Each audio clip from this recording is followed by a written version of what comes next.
everyone, welcome to this week's Open Boat, and today we are talking history, but it's not just any day to talk history. We got 4th of July this week. Happy birthday, America. July 4th, 1776. Declaration of Independence, that started it all. That's what formed America.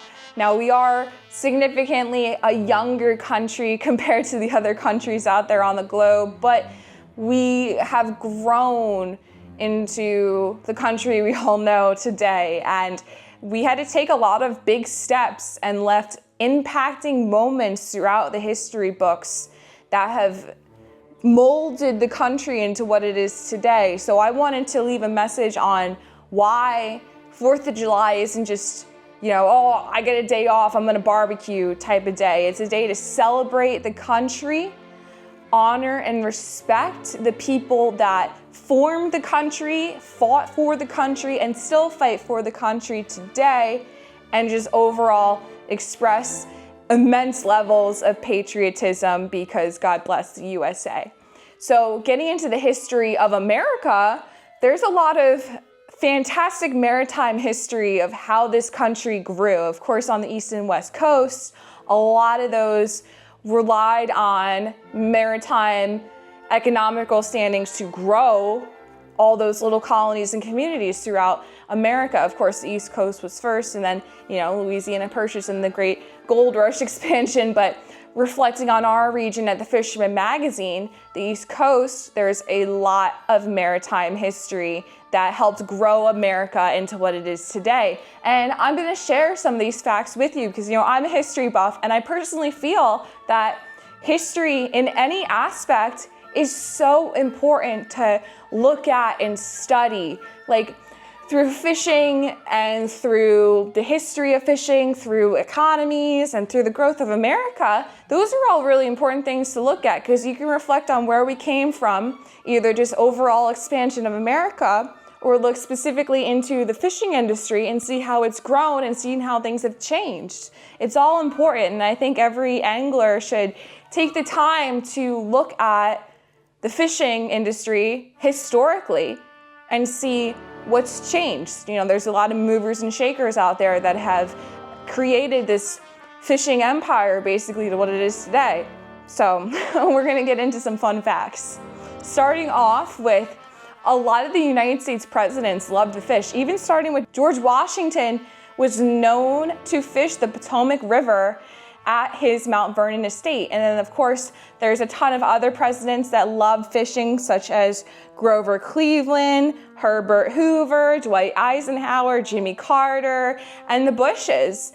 Fishing, is one of the American pastimes. Of course, there's baseball, but then fishing, if the presidents are doing it, it's a great hobby. And a lot of the presidents were naturalists and just major outdoor enthusiasts, whether they're fishers or fishermen or hunters, they enjoyed being outside. A really cool fun fact, shout out to the New England subscribers, was the origins of Cape Cod, the namesake Cape Cod. Originally, it was known as Cape St. James, but when English explorer Bartholomew Goldsnode visited the area in the early 1600s, he noted the immense cod fishery in that area and named it Cape Cod.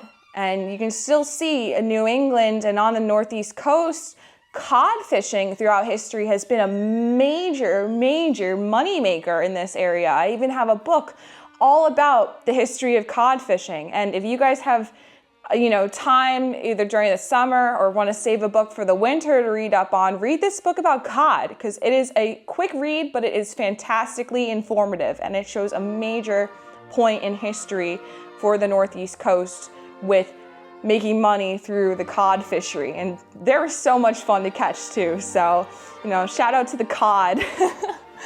And then moving on, like I said, the West Coast, the Louisiana Purchase, Thomas Jefferson asked Lewis and Clark to navigate this area and create the Northwest Passage. And they were also tasked with many submissions, such as documenting the local species. So Meriwether Lewis was affluent with documenting all the fish species they discovered on their journey creating the Northwest Passage. So those are really cool to see too. Not only just land species were being documented, but Meriwether took the time to closely examine in the water what they were seeing on their journey and documenting the fish species. And of course, going back locally, there's so many shore towns and just different areas all along the coast that are just rich with maritime history. If you reflect back to the March edition of the Fisherman magazine, I wrote an article all about Point Pleasant Beach with its rich maritime history, because a lot of these shore towns, either they started off as farm towns or they grew and took advantage of the ocean and profited off of it and became maritime towns that boomed because of this. You could almost say the ocean was our gold rush, with all the fish coming in and creating giant fish factories and fish markets, and that brought in a ton of job opportunities, which brought in more people that populated and grew these towns into what they are today. And not only the towns that you can fish in, but the state parks.